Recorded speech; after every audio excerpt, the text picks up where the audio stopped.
breaking all the hills exactly as King Indra, the heavenly kingdom, breaks mountains with his powerful thunderbolt. Text 23. When the lion travels in the forest with its tail turned upward, all menial animals hide with themselves. Similarly, when King Prithu will travel over his kingdom and vibrate the string of his bow, which is made of the horns of goats and bulls and is irresistible in battle, all demoniac rogues and thieves will hide themselves in all directions. Purport by His Divine Grace, A.C. Bhaktivedanta Swami Prabhupada. It is very appropriate to compare a powerful king like Prithu to a lion. In India, Kshatriya kings are still Singha, which means lion.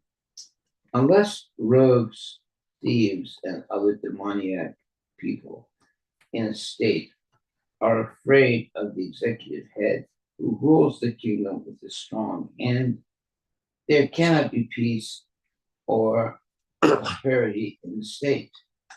Thus, it is most regrettable when there cannot be peace or prosperity in the state. Thus, it is most regrettable when a woman becomes the executive head instead of a lion-like king. In such a situation, the people are considered very unfortunate. Well, this is a statement showing that women should not be involved as leaders of a country. Text 24. At the source of the river Saraswati, this king will perform 100 sacrifices known as Ashvamedha. In the course of the last sacrifice, the heavenly king Indra will steal the sacrificial horse. So why would Indra steal the sacrificial horse? So that the king will not, or Prithu will not be all powerful, because the Indra is jealous, and therefore, if he steals the last sacrifice, it won't be completed, and the king will not be all powerful. So you see, when people are jealous, they do all kinds of crazy things like steal, lie, or whatever. At the source of the river Saraswati, this king will perform 100 sacrifices known as Ashvamedha. In the course of the last sacrifice, the heavenly king Indra will steal the sacrificial horse. That's because he's jealous, and he doesn't want the king to be all powerful. This king Prithu will meet Sanat Kumara, one of the 4 Kumaras, in the garden of his palace compound. The king will worship him with devotion and will be fortunate to receive instructions by which one can enjoy transcendental bliss. Purport by Srila Prabhupada. The word Vedanti refers to one who knows something or enjoys something. When a person is properly instructed by a spiritual master and understands transcendental bliss, he enjoys life. As stated in Bhagavad Gita 18:54, Brahmabhuta Prasanatma Ma Na Sochati Na Kakshati. When one attains to the Brahman platform, he neither hankers nor laments. He actually partakes of transcendental blissful enjoyment. Although King Prithu was an incarnation of Vishnu, he nonetheless taught the people in his kingdom to take instruction from a spiritual master who represents the discipline succession. Thus, one can become fortunate and enjoy a blissful life even within this material world. In this verse, the verb and the word it means the same thing as that. In other words, thus one can become fortunate and enjoy a blissful life even within the material world. In this verse, the verb vidantis, I'm sorry, vidanti is sometimes taken to mean understanding. Thus, when a person understands Brahman, or the supreme source of everything, he enjoys a blissful life. Hare Krishna. Text 26. In this way, when the chivalrous activities of King Prithu come to be known to the people in general, King Prithu will always hear about himself and his uniquely powerful activities. To artificial purport by Srila Prabhupada, to artificially advertise oneself and thus enjoy a so-called reputation is a kind of conceit. Prithu Maharaj was famous amongst the people because of his chivalrous activities. He did not have to advertise himself artificially. One's factual reputation cannot be covered. It's a very good statement.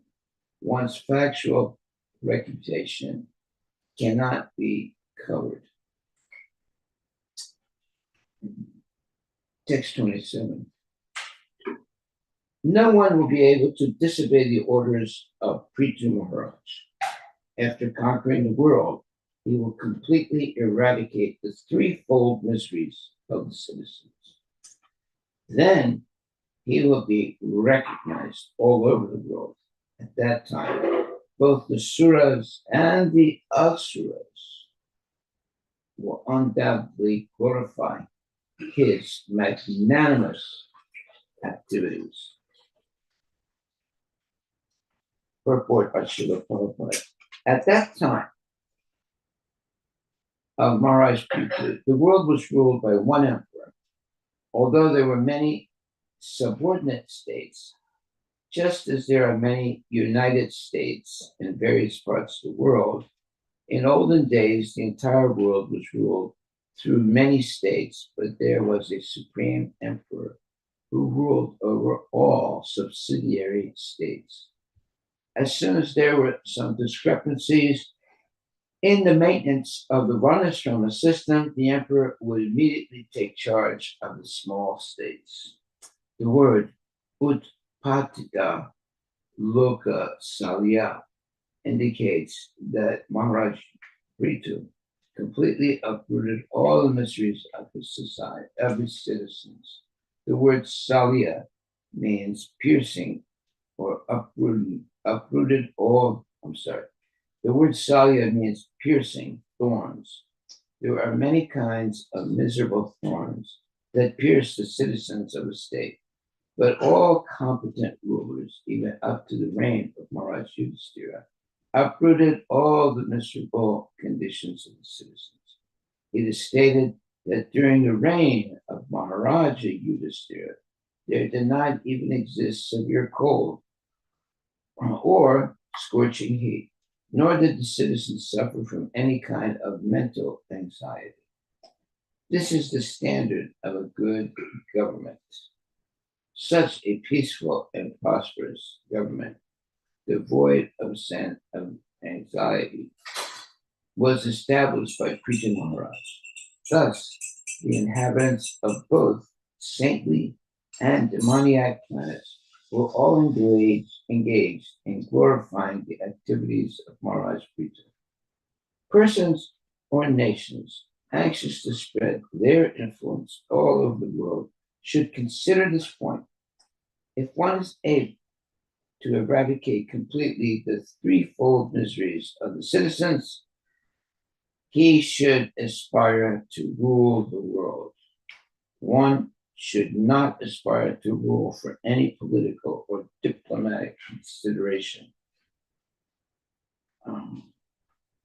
Thus end the Bhaktivedanta purports of the fourth canto, 16th chapter of the Srimad Bhagavatam, entitled Praise of King Prithu by the Professional Reciters. Okay, now we'll go to chapter 17.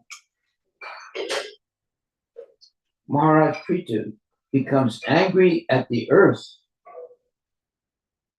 And it says, the great sage Maitreya continued, in this way, the reciters who were glorifying Maharaj Prithu readily described his qualities and chivalrous activities. At the end, Maharaj Prithu offered them various presentations with all due respect and worshiped them adequately. Text 2.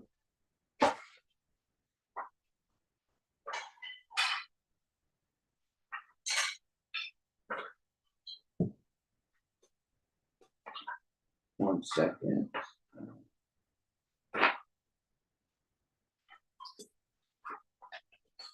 King Prithu thus satisfied and offered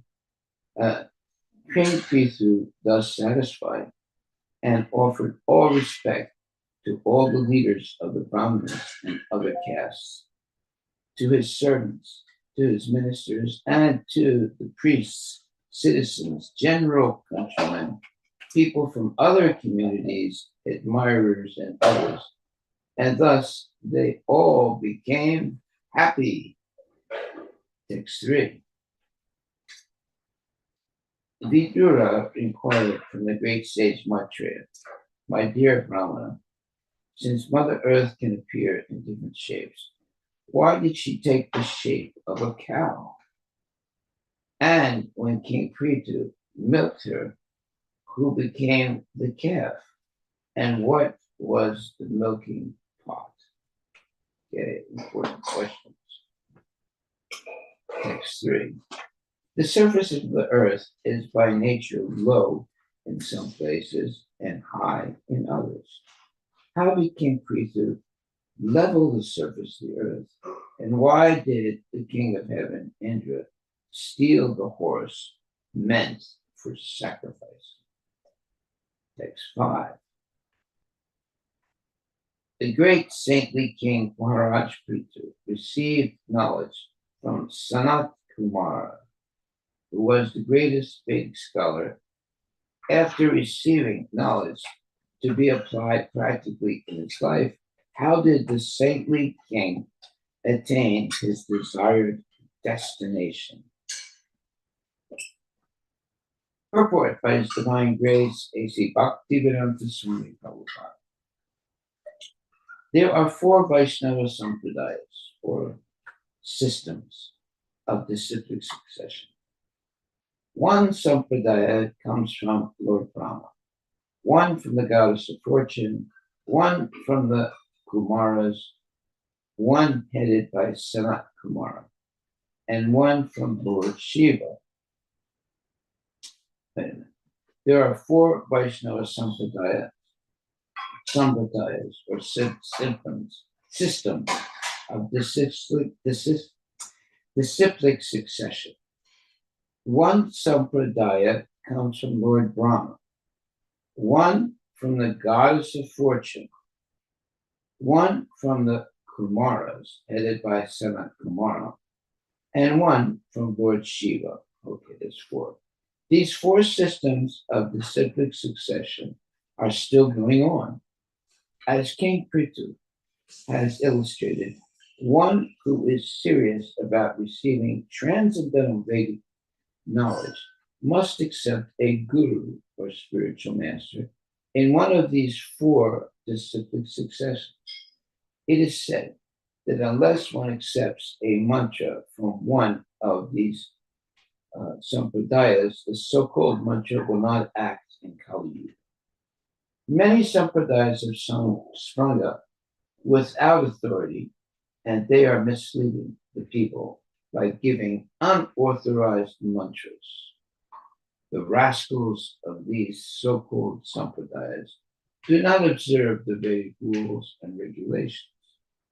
Although they are addicted to all kinds of sinful activities, they still offer the people mantras and thus mislead them. Intelligent persons, however, know that such mantras will never be successful, and as such, they never patronize such upstart spiritual groups. People should be very careful of these nonsensical sampradayas. To get some facility, to get some facility for sense gratification, unfortunate people in this age receive mantras from these so-called sampradayas. Prithu Maharaja, however, showed by his example that one should receive knowledge from a bona fide sampradaya. Therefore, Maharaj Prithu accepted Sanat Kumara as his spiritual master. Texts 6 and 7. Prithu Maharaja was a powerful incarnation of Lord Krishna's potencies. Consequently, any narration concerning his activities is surely very pleasing to hear, and it produces all good fortune. As far as I am concerned, I am always your devotee as well as a devotee of the Lord, who is known as Adhoksaja.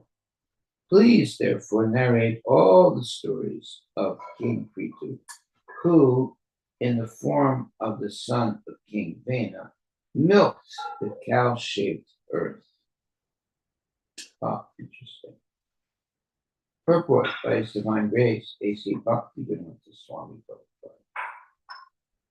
Lord Krishna is also known as Avatari, which means one from whom all the incarnations emanate. In Bhagavad Gita 10.8, Lord Krishna says, Aham sarvasya prabhavo, matak sarvam pravartate. I am the source of all spiritual and material worlds. Everything emanates from me. Thus, Lord Krishna is the origin of everyone's appearance. As far as this material world is concerned, Lord Brahma, Lord Vishnu, and Lord Shiva are all emanations from Krishna. These three incarnations of Krishna are called Guna Avatars. The material world is governed by three material modes of nature, and Lord Vishnu, Lord Brahma, and Lord Shiva respectively take charge of the modes of goodness, passion, and ignorance. Maharaja Prithu is also an incarnation of those qualities of Lord Krishna, by which one rules over conditioned souls. In this verse, the word adhoksaja, meaning beyond the perception of the material senses, is very significant. No one can perceive the Supreme Personality of Godhead by mental speculation. Therefore, a person with a poor fund of knowledge cannot understand the Supreme Personality of Godhead. Since one can form only an impersonal idea on the strength of one's material senses, the Lord is known as Adhoksaja. Text number 8. Sutta Goswami continued, when Vidura became inspired to hear of the activities of Lord Krishna in his various incarnations, Maitreya, also being inspired and being very pleased with Vidura, began to praise him. Then Maitreya spoke as follows. Purport by Srila Prabhupada.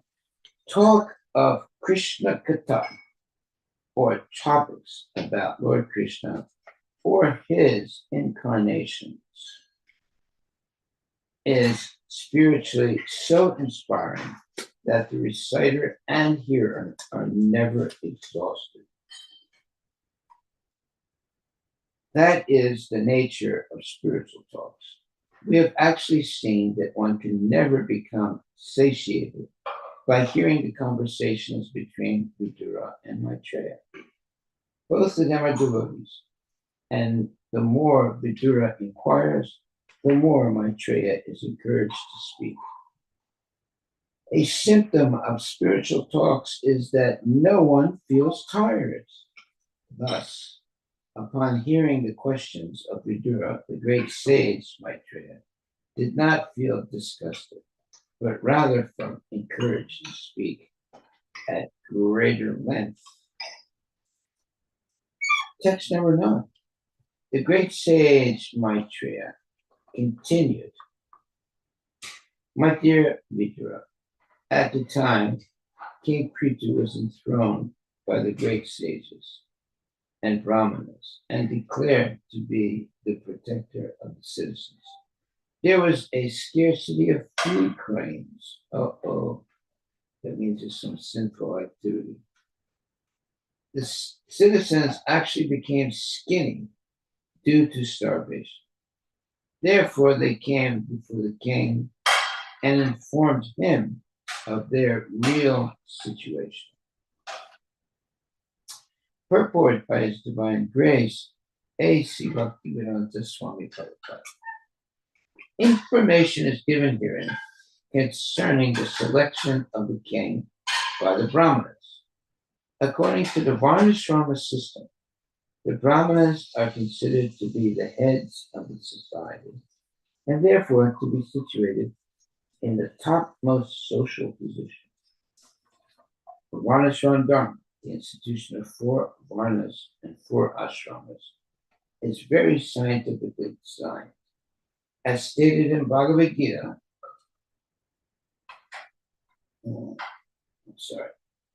as stated in Bhagavad Gita, Varnashrama Dharma is not a man-made institution, but is God-made. In this narration, it is clearly indicated that the Brahmanas used to control the royal power. When an evil king like Vena ruled, the Brahmanas would kill him through their Brahminical powers and would select a proper ruler by testing his qualifications. In other words, the Brahmanas, the intelligent men or great sages, would control the monarchical powers. Here we have an indication of how the Brahmanas selected King Prithu to the throne as the protector of the citizens. The citizens, being skinny due to hunger, approached the king and informed him that necessary action should be taken. The structure of the Varnashrama Dharma was so nice that the Brahmanas would guide the head of state. The head of state would then give protection to the citizens. The Kshatriyas would take charge of protecting the people in general, and under the protection of the Kshatriyas, the Vaishyas would protect the cows, produce food grain, and distribute them. Sudras, the working class, would help the higher 3 classes by manual labor. This is the perfect social system. Text 10 and 11. Oh, dear king, just as a tree with a fire burning in the hollow of its trunk gradually dries up, we are drying up due to the fire of hunger in our stomachs. You are the protector of surrendered souls, and you have been appointed to give employment to us. Therefore, we have all come to you for protection. You are not only a king, but the incarnation of God as well. Indeed, you are the king of all kings. You can give us all kinds of occupational engagements, for you are the master of our livelihood. Therefore, O King of all kings, please arrange to satisfy our hunger by the proper distribution of food grains. Please take care of us, lest we soon die for want of food. Wow. Purport. It is the duty of the king to see that everyone in the social orders, Brahmana, Kshatriya, Vaishya, and Shudra, is fully employed in the state. Just as it is the duty of the Brahmanas to elect a proper king, it is the duty of the king to see that all the Varnas, Brahmanas, Kshatriyas, Brahmana, Kshatriya, Vaishya, and Sudra, are fully engaged in their respective occupational duties.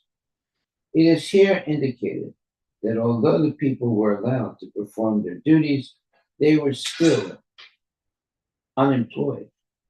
Although they were not lazy, they still could not produce sufficient food to satisfy their hunger. When the people were perplexed in this way, they should approach the head of government, and the president or king should take immediate action to mitigate the distress of the people. Okay. After hearing this lamentation and seeing the pitiable condition of the citizens, King Prithu contemplated this matter for a long time to see if he could find out the underlying causes. Well, there's some sinful activity going on, and the king is not aware of it. I think that's the problem. Anyway, let's see. Having arrived at a conclusion, the king took up his bow and arrow and aimed them at the earth, exactly like Lord Shiva, who destroys the whole world without anger. The whole world out of anger, who destroys the whole world out of anger. Purport by Srila Prabhupada. King Prithu found out the cause for the scarcity of food grains. He could understand that it was not the people's fault, for they were not lazy in executing their duties. Rather, the earth was not producing sufficient food grains.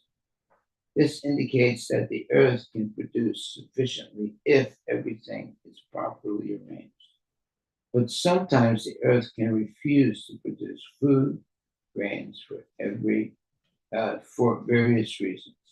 The theory that there is a scarcity of food grains due to an increase of population is not a very sound theory. There are other causes that enable the earth to produce profusely or to stop producing. King Prithu found out the proper causes and took the necessary steps immediately. Text 14. When the earth saw that King Prithu was taking his bow and arrow to kill her, she became very much afraid and began to tremble. She then began to flee exactly like a deer, which runs very swiftly when followed by a hunter. Being afraid of King Prithu, she took the shape of a cow and began to run. Purport by Srila Prabhupada. Just as a mother produces various children, both male and female, the womb of Mother Earth produces all kinds of living entities in various shapes. Thus, it is possible for Mother Earth to take on innumerable shapes. At this time, in order to avoid the wrath of King Prithu, she took the shape of a cow. Since a cow is never to be killed, Mother Earth thought it wise to take the shape of a cow in order to avoid King Prithu's arrows. King Prithu, however, could understand this fact and therefore he did not stop chasing the cow-shaped earth. Text 15. Seeing this, Maharaj Prithu became very angry, and his eyes became as red as the early morning sun. Placing an arrow on his bow, he chased the cow-shaped earth wherever she would run. Text 16.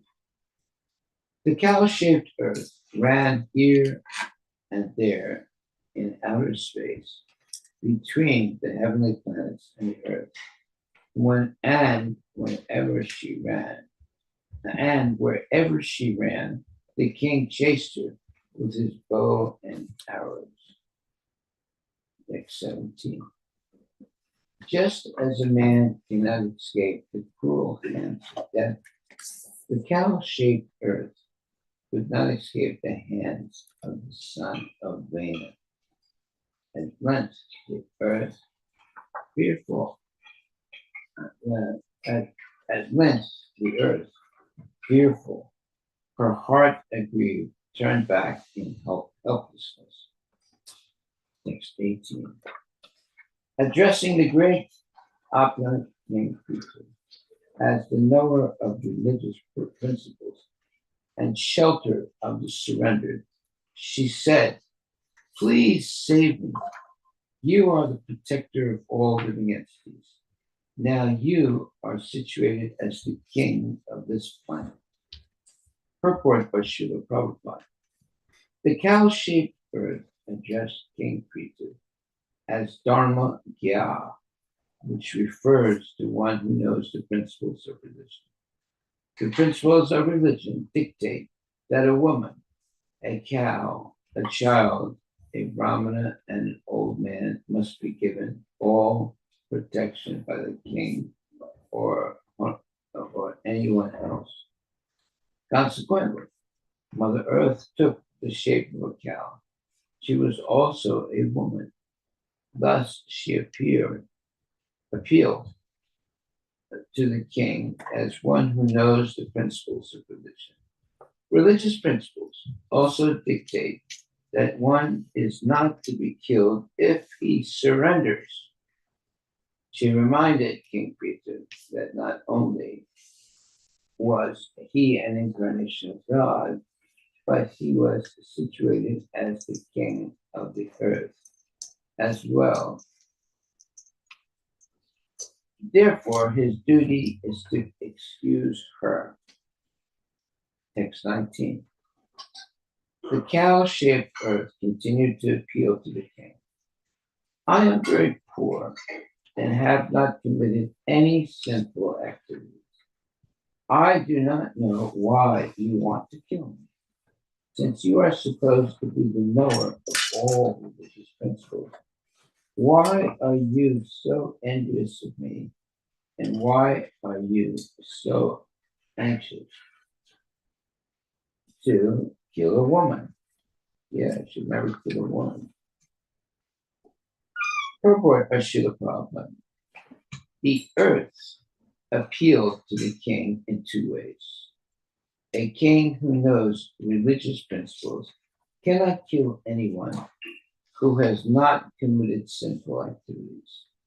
Apart from this, a woman is not to be killed, even if she does commit some sinful activities. Since the earth was innocent and was also a woman, the king should not kill her. Text 20. Even if a woman does commit some sinful activity, no one should place his hand upon her. And what to speak of you, dear king, who are so merciful. You are protective and you are affectionate to the poor. Text 21. The cow-shaped earth continued, "My dear king, I am just like a strong boat, and all the paraphernalia of the world is standing upon me. If you break me to pieces, how can you protect yourself and your subjects from drowning? Purport by Srila Prabhupada. Beneath the entire planetary system is the Garbha water. Lord Vishnu lies on this Garbha water, and from his abdomen a lotus stem grows. And all the planets within the universe are floating in the air, being supported by this lotus stem. If a planet is destroyed, it must fall into the water of Garbha. The earth therefore warned King Prithu that he could gain nothing by destroying her. Indeed, how would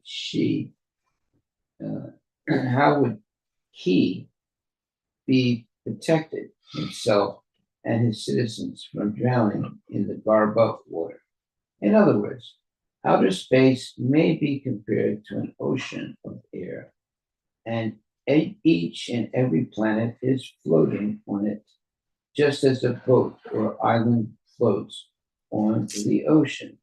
Sometimes planets are called Dwipa or islands, and sometimes they are called boats. Thus, the cosmic manifestation is partially explained in this reference by the cow-shaped earth. Text 22. King Prithu replied to the earthly planet, "My dear earth, you have disobeyed my orders and rulings.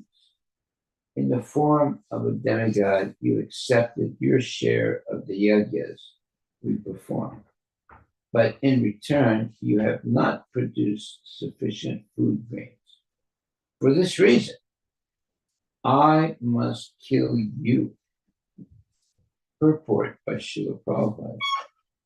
The cow-shaped earthly planet submitted that she not only was a woman, but was innocent and sinless as well. Thus, she argued that she should not be killed. Besides, she pointed out that being perfectly religious minded, the king could not violate the religious principles that forbade killing a woman. Replied, Maharaj Prithu informed her that first of all, she had disobeyed his orders.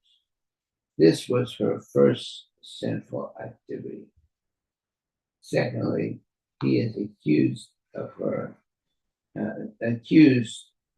secondly, he accused her of taking her share of the yajna sacrifices, but not producing sufficient food grains in return. Text 23. Although you are eating green grass every day, you are not filling your milk bag, so we can utilize your milk. Since you are willfully committing offenses, it cannot be said that you are not punishable due to your assuming the form of a cow.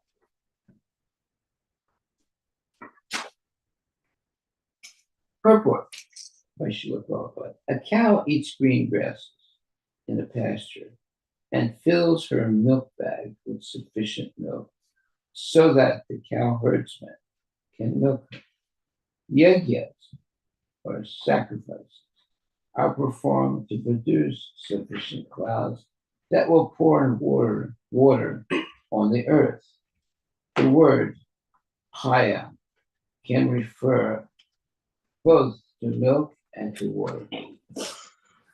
As one of the demigods, the earthly planet was taking her share in the yajnas, that is, she was eating green grass, but in return, she was not producing sufficient food grains.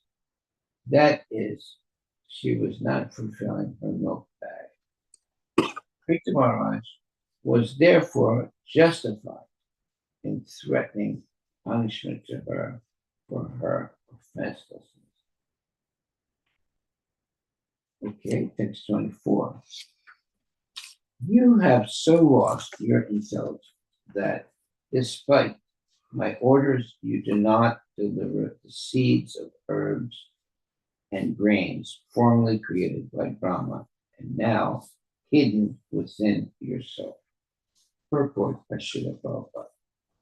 While creating all the planets in the universe, Lord Brahma also created the seeds of various grains, herbs, plants, and trees. When sufficient water falls from the clouds, the seeds fructify and produce fruits, grains, vegetables, etc. By his example, Prithu Maharaja indicates that whenever there is a scarcity in the production, in the food production, the head of the government should take steps to see why production is being held up and what should be done to rectify the situation. Text 25. Now, with the help of my arrows, I shall cut you to pieces, and with your flesh satisfy the hunger-stricken innocents who are now crying for want of grains. Thus I shall satisfy the crying citizens of my kingdom. Purport by Srila Prabhupada. Here we find some indication of how the government can arrange for the eating of cow flesh. Whoa. It is here indicated that in a rare circumstance, when there is no supply of grains, the government may sanction the eating of meat. However, when there is sufficient food, the government should not allow the eating of cow's flesh just to satisfy the fastidious tongue.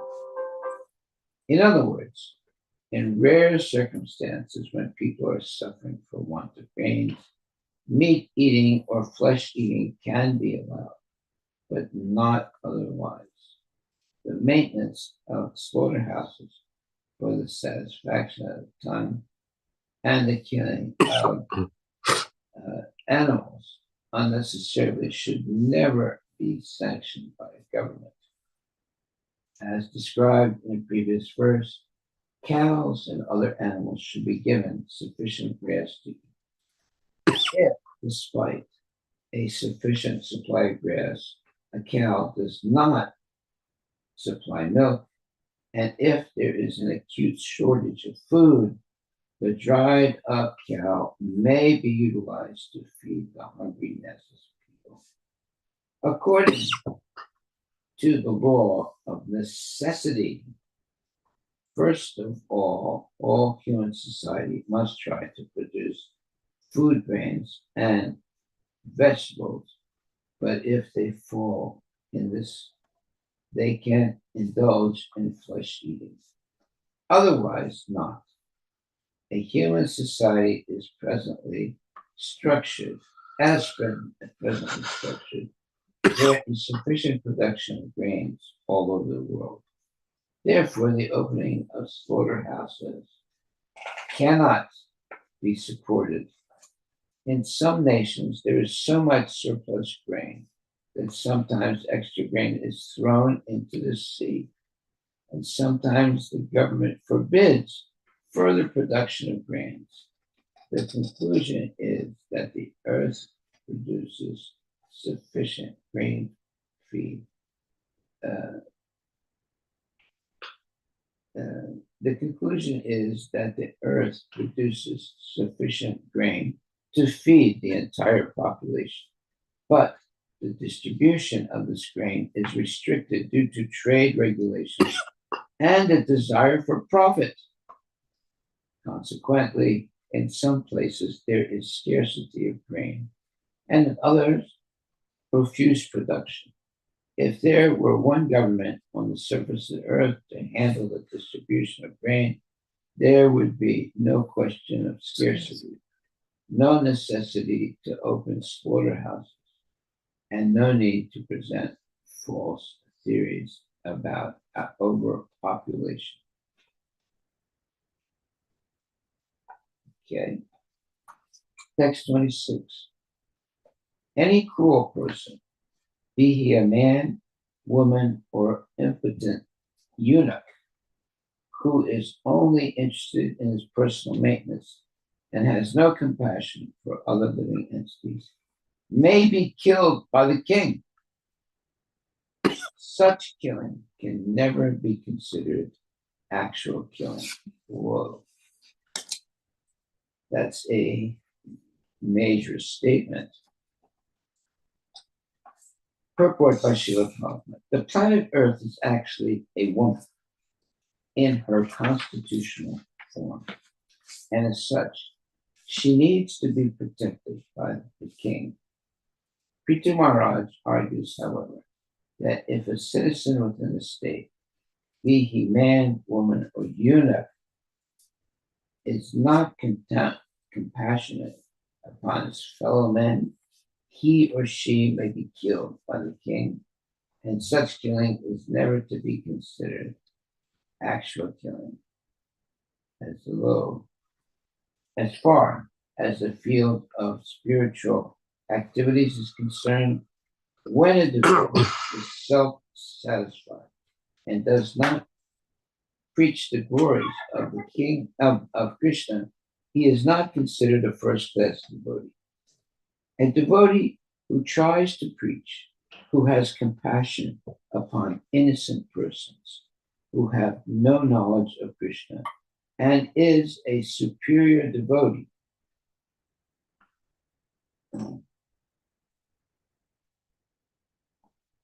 In his prayer to the Lord, Prahlada Maharaj said that he was not personally interested in liberation from this material world. Rather, he did not wish to be liberated from this material condition until all fallen souls were delivered. Even in the material field, if a person is not interested in others' welfare, he should be considered to be condemned by the personality of Godhead or his incarnation, like Prithu Maharaj. Yeah, it's got to be mercy, and it's got to be equal distribution of food grains for the maintenance of society. Text 27. You are very much puffed up with pride and have become almost insane. Presently, you have assumed the form of a cow by your mystic powers. Nonetheless, I shall cut you into small pieces of grain, and I will uphold the entire population by my personal mystic powers. Purport by Srila Prabhupada. The earth informed King Prithu that if he destroyed her, he and his subjects would all fall down into the waters of the Garbha ocean. King Prithu now replies to that point.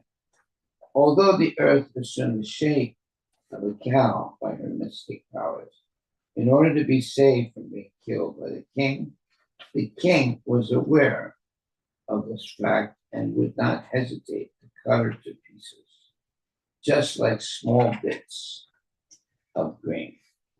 As far as the destruction of the citizens is concerned, Maharaj Prithu maintained that he could uphold everyone by his own mystic power. He did not need the help of the earthly planet.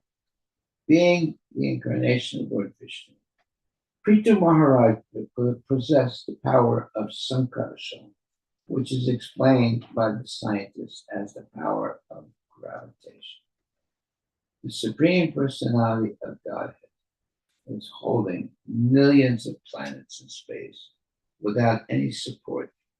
Similarly, Prithu Maharaj would not have had any difficulty supporting all his citizens and himself in space without the help of the planet Earth. The Lord is known as Yogeshwara, master of all mystic powers. Consequently, the planet Earth was informed by the king that she need not worry about his standing without her help. Consequently, the planet Earth was informed by the king that she need not worry about his standing without her help. At that time, Prithu Maharaj became exactly like Yamaraja, and his whole body appeared very angry. In other words, he was anger personified. After hearing him, the planet Earth began to tremble. She surrendered and with folded hands began to speak as follows. Purport by Srila Prabhupada. The Supreme Personality of Godhead is death personified to miscreants, and the Supreme Beloved Lord to the devotees. In Bhagavad Gita 10.34, the Lord says, Mrityu sarvaharascha. I am all devouring death. Faithless unbelievers who challenge the appearance of God will be delivered by the Supreme Personality of Godhead when he appears before them as death. Hiranyakashipu, for example, challenged the authority of the Supreme Personality of Godhead, and the Lord met him in the form of Narasinghadev and killed him. Similarly, the planet Earth saw Maharaj Prithu as death personified, and she also saw him in the mood of anger personified. Therefore, she began to tremble. One cannot challenge the authority of the Supreme Personality of God in any circumstance. It is better to surrender unto him and take his protection at all times. Okay, well, that's wisdom right there. Text 29. The planet Earth spoke, my dear boy, O Supreme Personality of God, you are transcendental in your position, and by your material energy, you have expanded yourself in various forms and species of life through the interaction of the three modes of material nature. Unlike some other masters, you always remain in your transcendental position and are not affected by the material creation, which is subject to different material interactions. Consequently, you are not bewildered by the material activities. Purport by Srila Prabhupada. After King Prithu gave his royal command, the planet Earth in the shape of a cow could understand that the king was a directly empowered incarnation of the Supreme Personality of God. Consequently, the king knew everything, past, present, and future. Thus, there was no possibility of the earth cheating him. The earth was accused of hiding the seeds of all herbs and grains, and therefore she is preparing to explain how the seeds of these herbs and grains can be again exposed. The earth knew that the king was very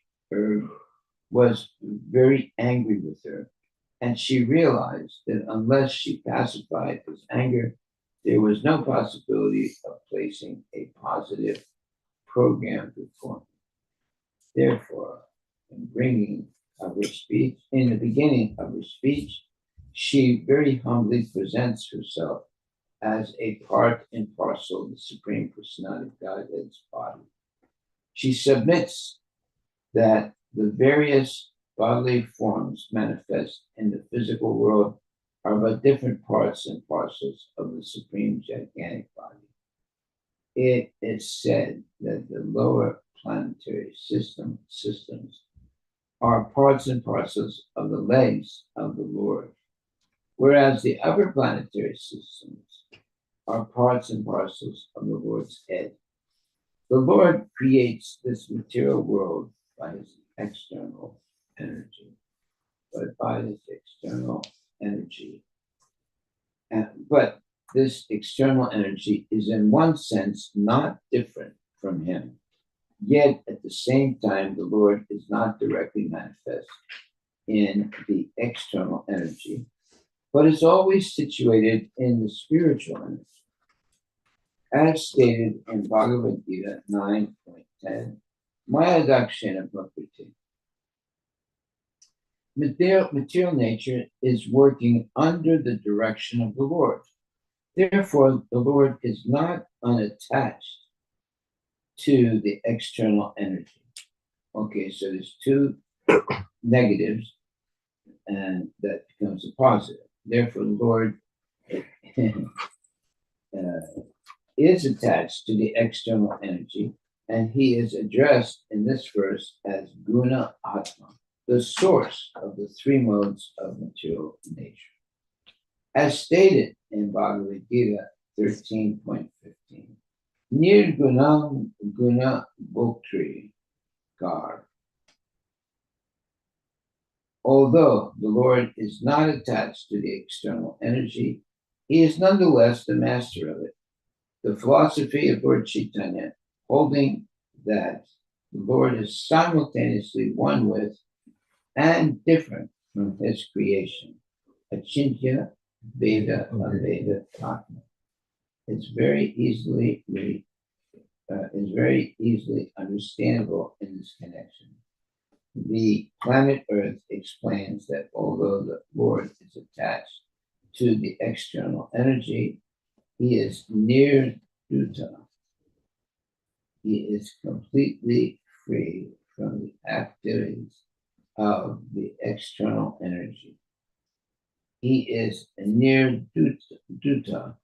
He is completely free from the activities of the external energy. The Lord is always situated in his internal energy. Therefore, in this verse, it is called Swarupa Anubhavena.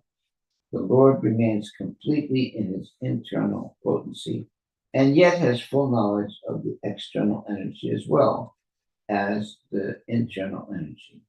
Just as his devotee remains always in a transcendental position, keeping himself in the service of the Lord without becoming attached to the material body, Srila Rupa Goswami says that the devotee who is always engaged in the devotional service of the Lord is always liberated, regardless of his material situation.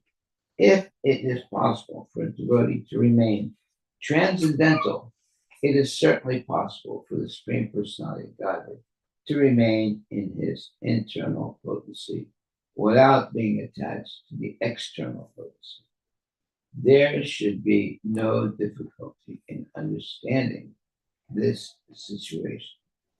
Just as a devotee is never bewildered by his material body, the Lord is never bewildered by the external energy of this material world.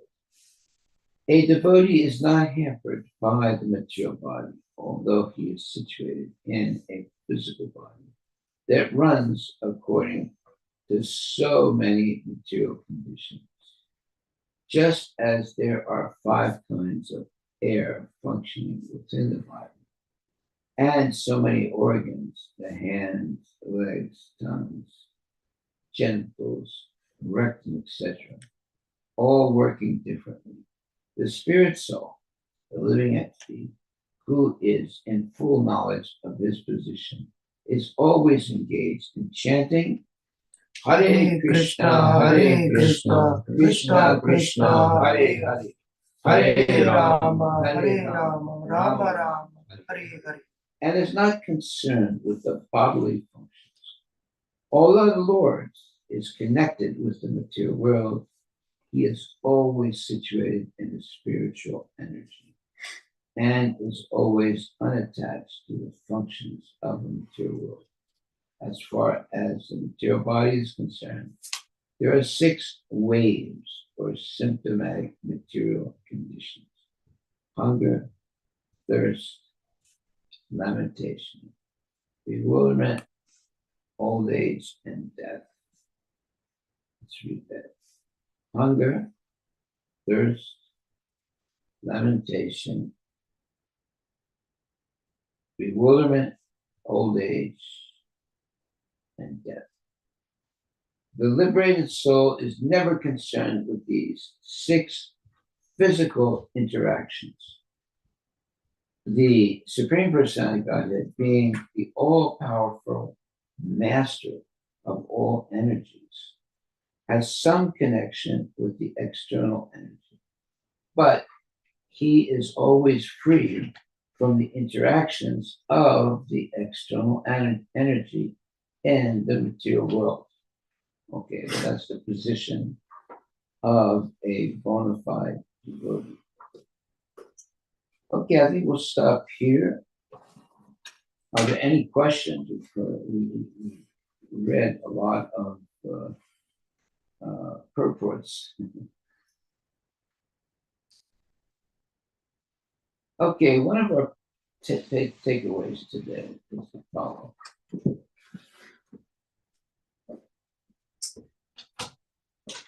As stated in Bhagavad Gita 9.10, Maya Dakshina Prakriti, material natures were working under the direction of the Lord.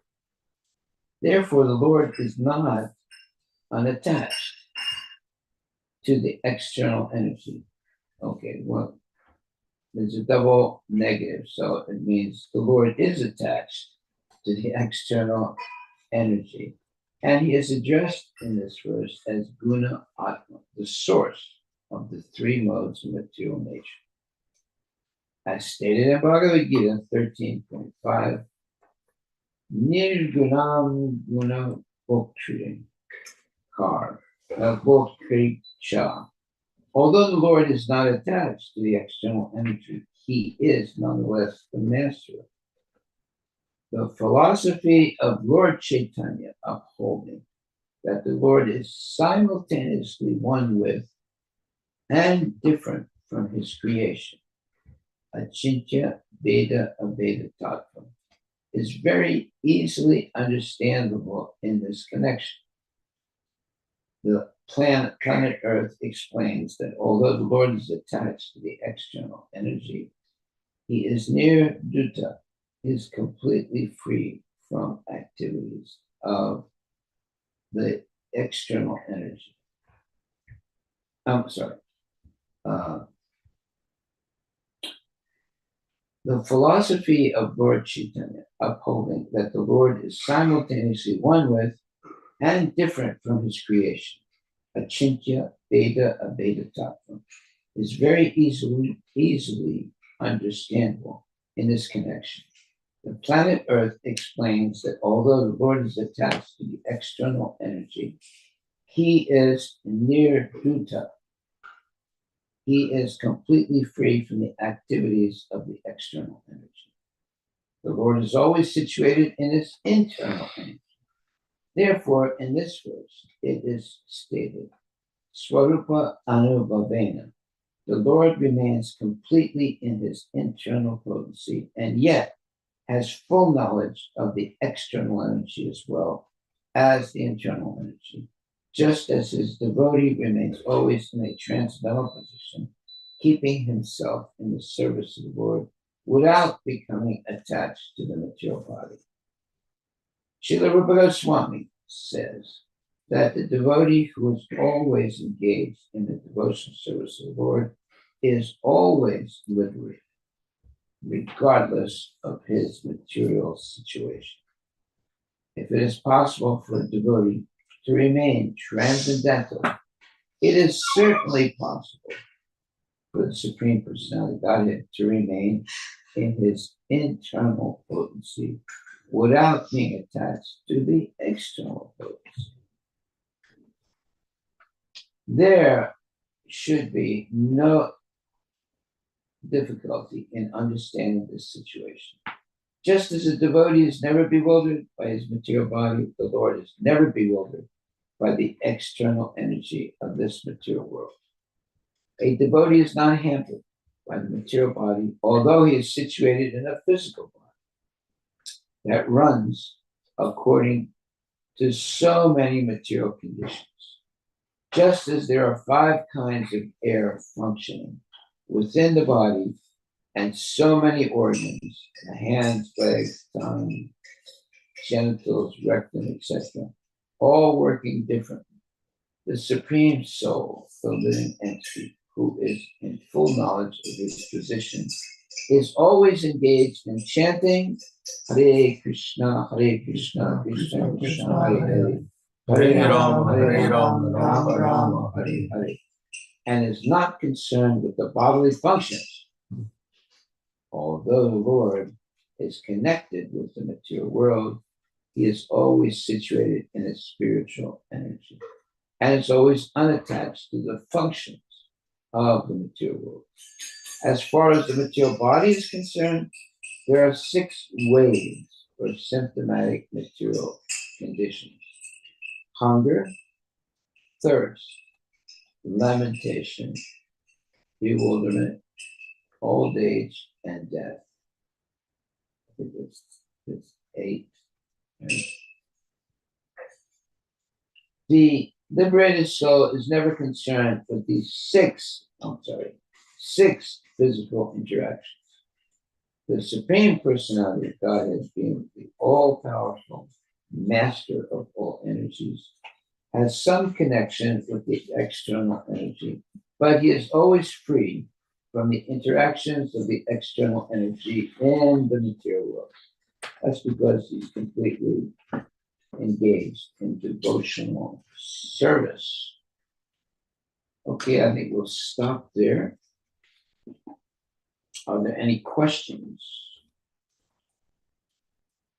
Anyone would like to ask? Any questions? Any questions from the outside world? Okay.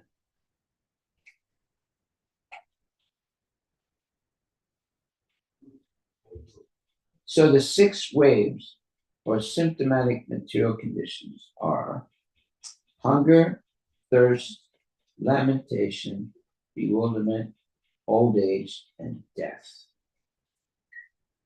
The liberated soul, this is our takeaway for today. The liberated soul is never concerned with these 6 physical interactions. The liberated soul is never concerned with these 6 physical interactions. The Supreme Personality of Godhead, being the all-powerful master of all energies, has some connection with the external energy, but he is always free from the interactions of the external energy in the material world. That is a very profound statement. What are those 6 waves or symptomatic material conditions? Hunger, thirst, lamentation, bewilderment, old age, and death. So, Krishna, the Supreme Personality of Godhead, is all-powerful, master of all energies. And he has some connection with the external energy, but he is always free from the interactions of the external energy in the material world. So therefore, no matter what's going on in the material world, Krishna is never influenced by it. He can take an interest to help his devotee in the material world, but in general, he's not disturbed by what's happening. He's above what you would call waves or symptomatic material conditions: hunger, thirst, lamentation, bewilderment, old age, and death. The liberated soul is never concerned with these 6 physical interactions. The Supreme Personality of Godhead, being the all-powerful master of all energies, has some connection with the external energy, but he is always free from the interactions of the external energy in the material world. You can't say that for the normal living entities, but it is definitely the position of the Supreme Personality of Godhead. Otherwise, he would be like an ordinary person. He's never concerned with these 6 physical interactions: hunger, thirst, lamentation, bewilderment, old age, and death. Yeah, that's a very big statement. Okay, so I think we'll stop there, unless there's some questions.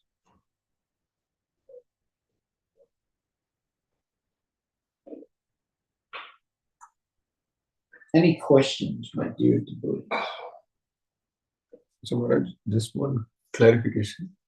In the end of last 3-4 lines for the same purport, 29, it says, the liberated soul is never concerned with these 6 physical interactions. He's not affected by them. These things do not stop him from doing his devotional service. As far as the material body is concerned, there are 6 waves or symptomatic material conditions: hunger, thirst, lamentation, bewilderment, old age, and death. The liberated soul is never concerned with these 6 physical interactions. But the hunger, thirst, like for a neophyte devotee, it's like becomes like a more, not more, but at least essential.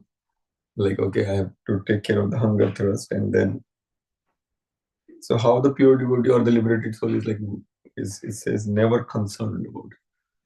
Because the Supreme Personality of Godhead, being the all-powerful master of all energies, has some connection with the external energy, but he is always free from the interactions of the external energy in the material world. Well, the devotee can also be free from the interactions of the external energy in the material world by completely surrendering himself to the Lord Krishna. And Lord Krishna says, Konteya Pratyajanini Name Bhakta Manasati. Declare it boldly, Arjuna, that my devotee will never perish. So we have to have faith in that statement of the Lord. In spite of all these things, hunger, thirst, lamentation, bewilderment, old age, and death, yeah, everyone's going to experience that, but the devotee has complete faith in Konteya Pratyajanini Name Bhakta Manasati. That Krishna is going to protect him or her in all situations of life. Unbelievable. If you don't have that faith, then you have doubts. And if you have doubts, so doubts are demons.